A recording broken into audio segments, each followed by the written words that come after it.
keluarga yang mati bilang, mau apa? Yesus mau bangkitkan dia. Sampai ada satu keluarga, kalau nggak bangkit, awas. Turunkan, dibuka mayatnya. Demi nama Yesus orang Nazaret, hai mayat, bangun. Bangun, saudara. Hebat kan? Berarti dipakai Tuhan. Kalau dia bikin di Jakarta ini, seluruh DKI deh. Udah hebat tuh. Disuruh sembahyang di kuburan. Supaya pada bangun lagi semua. Pasti deh, orang Jakarta paling senang yang spektakuler sih. Kalau ada yang muntah-muntah, ikut. Gue juga mau muntah. Jonas Wisa kemarin bersaksi di Cianjur. Dia tahun 80 udah ketemu pendeta Kanada. Pendeta Kanada bilang, kamu harus masih dilepaskan, harus masih muntah. Harus muntah. Jadi si Jonas Wisa sama si penyanyi lain ini, siapa satu lagi nih saudara? Penyanyi, bukan ada satu lagi. Melky Goeslaw. Dia bilang, kita janjian, jangan makan. Nggak makan. Didoain main pukul perut. Supaya enak, supaya keluar. Licik dong ya kalau gitu kan saudara-saudaraku. Semua orang dipukul gini kan keluar, muntah. Tapi karena dia nggak makan, udah dipukul berapa kali nggak muntah-muntah. Jadi pendeta itu merasa malu dan pendeta itu bilang, oh ya kamu sudah nggak usah dilepaskan lagi, udah keluar katanya. Gitu. Yonas bilang begini, kalau kita makan pasti muntah. Dia bersaksi di Cianjur kemarin. Ya, pukul-pukul, udah macam-macam dah. Untung saya nggak pernah pukul saudara kan. Haleluya, puji Tuhan. Nah kita kembali kepada tadi ilustrasi tadi. Ini pendeta. Setelah diberkati Tuhan luar biasa, punya hobinya aneh. Asal dia KKR, satu tempat KKR, dia minta dipijit. Yang pijit mesti kaum mudi. Antri 3 orang. Dan gak lama lagi jatuh. Hilang kuasa Tuhan. Saudara, ada satu hamba Tuhan, Amerika. Dia nginjil ke Rusia. Di Rusia waktu dia diterjemahkan, penterjemahnya balik mengutuk orang. Pendeta itu mengutuk saudara-saudaraku. Itu pendeta dengan bahasa yang kotor.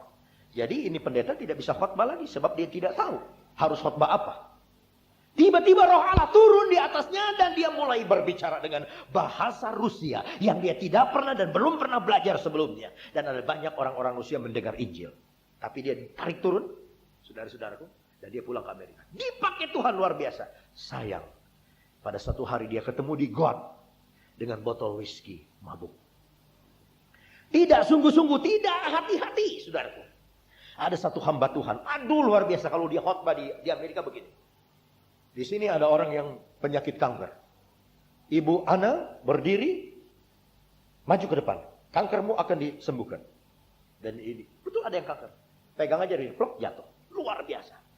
Dipakai luar biasa sama Tuhan. Luar biasa. Tapi pada satu KKR dia berkata begini. Ketahuilah, saya ini Nabi Elia. Wah, begitu bilang Nabi Elia, jatuh, tidak ada lagi. Ada juga satu pendeta yang khotbah, kalau dia angkat tangan begini, keluar minyak dari tangannya. Kadang-kadang dia lagi khotbah, saudaraku, di atas dahinya ada tanda salib merah. Wah, bukan bekas ngerik, bukan. Ini tanda merah betul-betul. Wah, luar biasa. Kadang-kadang waktu dia khotbah ada terang, saudara-saudara. Di atas kepalanya, luar biasa. Tetapi pada waktu dia mati, di bagasi mobilnya ditemukan dolar yang ribuan dolar dan botol-botol whisky. Tidak berdiri teguh, waspada kata Rasul Paulus. Siapa yang berdiri jangan sampai dia jatuh. Nah, di dalam Hakim-Hakim 16 ini sudah kena perempuan sundel. Saudara-saudaraku, Tuhan masih kasih kesempatan. Ayat yang keempat.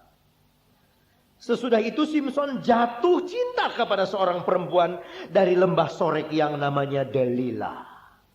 Lalu datanglah raja-raja kota Filistin kepada perempuan sambil berkata, coba bujuk dia untuk mengetahui karena apakah kekuatannya demikian besar dan dengan apakah kami dapat mengalahkan dia dan mengikat dia untuk menundukkannya. Maka kami masing-masing akan memberikan 1.100 uang perak kepadamu. Lalu berkatalah Delilah kepada Simson, ceritakanlah kiranya kepadaku karena apakah kekuatanmu demikian besar dan dengan apakah engkau harus diikat dengan untuk ditundukkan. Saya percaya Delilah ngomongnya nggak begitu, nggak seperti saya baca tadi. Dengan merayu, dengan musik dangdut dahulu, saudara. Rasa cinta pasti ada dalam makhluk yang bernyawa. Perasaan insan sama. Si Simpson lagi gini aja. Sedang dipuja di Madurilah gua yang kibul, dangdut udah muter kanan, cubi-cubitan. Oh, sampai si Samson ini saudaraku ngelayang tidur. Nah, antara dia tidur, antara dia bangun bilang, "Kok kakanda, papi, dedi, sayang, manisku, apa sih rahasianya kamu sampai begini hebat kuat? Apa Haji? Apa sih makan jamu apa sih? Kasih tahu dong. Makan jamu apa sih?" Perhatikan jawaban Simpson, saudara. Ayat 7.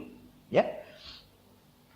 Jawab Simpson kepadanya, "Jika aku diikat dengan 7 tali busur yang baru, yang belum kering, maka aku menjadi lemah dan menjadi seperti orang lain manapun juga." Saya mau tanya sama saudara, apakah Simpson sudah buka rahasianya di sini belum? Sudah. Tapi sedikit-sedikit. Rahasianya rambut 7 tokong. Dia sudah buka dulu kata 7. Perhatikan. Kalau aku diikat dengan 7, tapi dia nggak bilang rambut. Dia masih ingat dia hamba Tuhan. 7 tali rami yang belum kering katanya. Ya. Terus kita baca. Lalu raja-raja kota orang Filistin membawa 7 tali busur yang baru, yang belum kering kepada perempuan itu, dan ia mengikat Simpson dengan tali-tali itu. Sedang di kamarnya ada orang bersiap-siap. Kemudian berserulah perempuan itu kepadanya, "Orang-orang Filistin menyergap engkau Simpson." Tetapi ia memutuskan tali-tali busur itu seperti tali rami yang terbakar putus apabila kena api, dan tidaklah ketahuan di mana duduk kekuatannya itu. Kalau Simpson orang rohani, saudara-saudaraku, hidup dekat dengan Tuhan, dia sudah tahu ini adalah perangkap. Kalau saudara duduk seperti Simpson sekarang, kan sudah tahu begitu bangun, kenapa diikat? Kan mesti tahu itu. Kenapa bangun, kenapa diikat? Dia mesti tahu bahwa Delila itu pengkhianat. Dia mesti tahu. Tapi saudaraku, ini hamba Tuhan jadi bodoh. Ini hamba Tuhan jadi seperti kambing conge. Dia sudah tahu diikat terus, saudara-saudaraku. Nah, ayat ke-10. Kemudian berkatalah Delila kepada Simpson, "Sesungguhnya engkau telah mempermain-mainkan dan membohongi aku. Sekarang ceritakanlah kepadanya, kiranya kepadaku, dengan apa engkau dapat diikat." Dia mesti sudah tahu ini. Tapi Simpson dia tetap di sana. Ini bahayanya, saudaraku, kejatuhan. Setan itu pelan-pelan kerjanya. Hamba-hamba Tuhan yang ada urapan, yang ada hari depan yang baik, diikat oleh Delila. Apa jawab Simpson?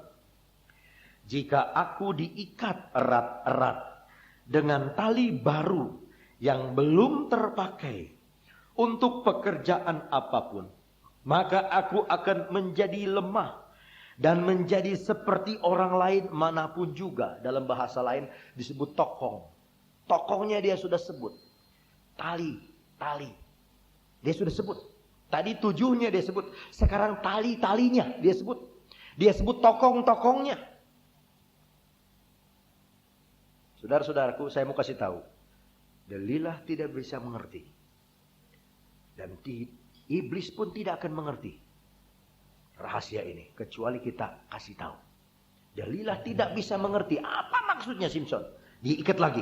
Kemudian Delila mengambil tali baru, diikatnya dia dengan tali-tali itu, berseru kepadanya, "Orang Filistin menyergap engkau Simpson. Di kamar ada orang bersiap-siap." Tetapi tali-tali itu diputuskannya tanggal dari tangannya seperti benang saja. Berkatalah Delila kepada Simpson, ayat ke-13, "Sampai sekarang engkau telah mempermain-mainkan dan membohongi aku." Putus hubungan dah. Putus. Gua nggak bisa jadi Kristen, nggak bisa. Ada banyak anak-anak Tuhan, khusus gadis-gadis, jatuh di sini. Tinggalkan Tuhan untuk si bronce itu. Tinggalkan Tuhan untuk si boyce itu. Tinggalkan Tuhan. Minta izin segala lagi sama Tuhan. "Oh Tuhan, aku pamit dulu Tuhan." Minta izin segala. Tapi aku minta mujizat sama Tuhan. Robahlah. Nah, kira-kira si Delila gini, "Engkau mempermain-mainkan aku." Si Koko mempermain-mainkan aku. Bohong aja kepadaku. "Ceritakanlah kepadaku dengan apakah engkau dapat diikat." Jawabnya kepadanya, "Kalau engkau menenun ke7 rambut jalinku bersama-sama dengan lungsin, lalu mengokohkannya dengan patok, maka aku akan menjadi lemah dan menjadi seperti orang lain manapun juga. Simpson sudah mau kasih tahu rambutnya sekarang. Tapi belum bilang digunting. Kalau aku punya rambut diikat sama. Katanya dengan lungsin lalu mengokohkannya dengan patok, aku akan menjadi lemah. Ayat 14, kemudian perempuan mengokohkan lagi tenunan itu dengan patok, lalu berseru kepadanya, orang-orang Filistin menyergap kau Simpson. Tetapi ketika ia terjaga dari tidurnya, disentakan lepas patok, tenunan, dan lungsin itu. Berkatalah perempuan itu kepadanya, bagaimana mungkin engkau berkata, aku cinta padamu, padahal hatimu tidak tertuju kepadaku?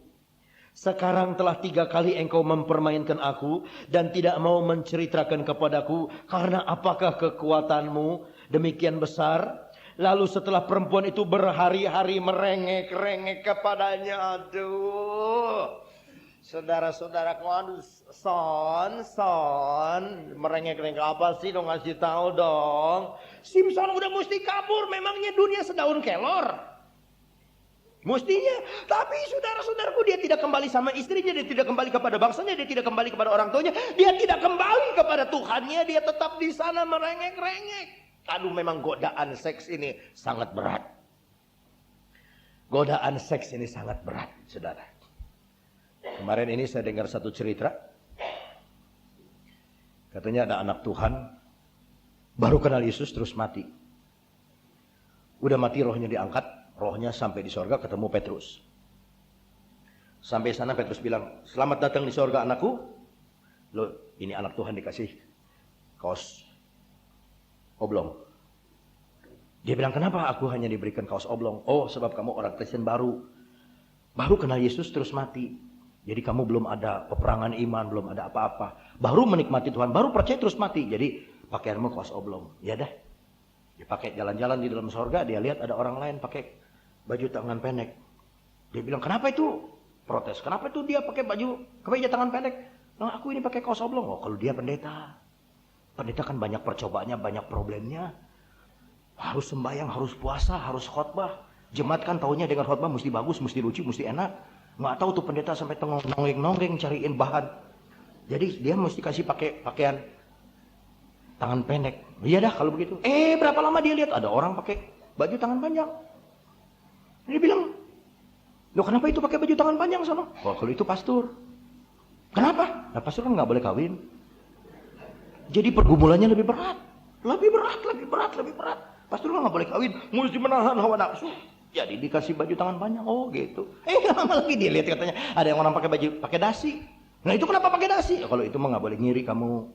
Kenapa? Itu mah orang Yahudi, familinya Yesus. Tapi saya kira saudara-saudaraku dengan ini cerita memang luar biasa ini cerita. Ini godaan seks ini luar biasa. Berhari-hari merengek-rengek. Berhari. Bini bukan, coba. Bini bukan ngerengek-rengek. Ya, sebetulnya Simpson bilang, sembayang kayak Simpson pulang kayak ke Israel. Enggak, di situ aja diam. Betah, doyan, seneng. Apa yang terjadi saudara-saudaraku? Lalu setelah perempuan itu berhari-hari merengek-rengek kepadanya dan terus mendesak-desak dia, ia tidak dapat lagi menahan hati sehingga ia mau mati rasanya. Aduh ampun. Maka diceritakannya lah kepadanya segala isi hatinya. Katanya, kepalaku tidak pernah kena pisau cukur. Sebab sejak hari kandungan ibuku aku ini seorang nasir Allah. Jika kepalaku dicukur maka kekuatanku akan lenyap daripadaku. Dan aku menjadi lemah dan sama seperti orang lain. Saya tidak bisa bacakan seterusnya saudaraku. Seterusnya saudara sudah tahu. Ketika rambutnya dicukur, matanya dicungkil, kekuatannya lemah. Tidak ada kekuatan lagi. Dia nasir Allah, hakim yang hebat dengan kekuatan yang supernatural, gagah perkasa, menjadi lambang kekuatan Israel. Kebanggaan orang-orang Israel saat itu. Dibuat budak, matanya dicungkil dan harus menggiling tepung saudara-saudaraku. Dari hari ke hari diolok-olok. Sebab apa? Waktu tegak tidak waspada. Waktu sedang gagah perkasa tidak waspada. Saudara-saudaraku, hati-hati. Pada waktu segala sikon tidak ada apa-apa. Kelihatannya aman tenang, hati-hati. Kelihatan kita sehat rohani, tidak ada apa-apa. Hati-hati, jangan sampai kita jatuh. Hati-hati saudara-saudara. Supaya Tuhan menolong kepada kita. Jangan sampai kita tidak waspada. Ayat terakhir kita membaca Yakobus di belakang.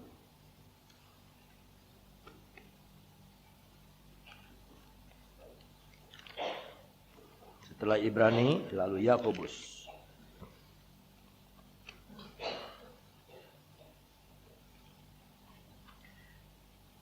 Fatsal yang keempat, ayat 7.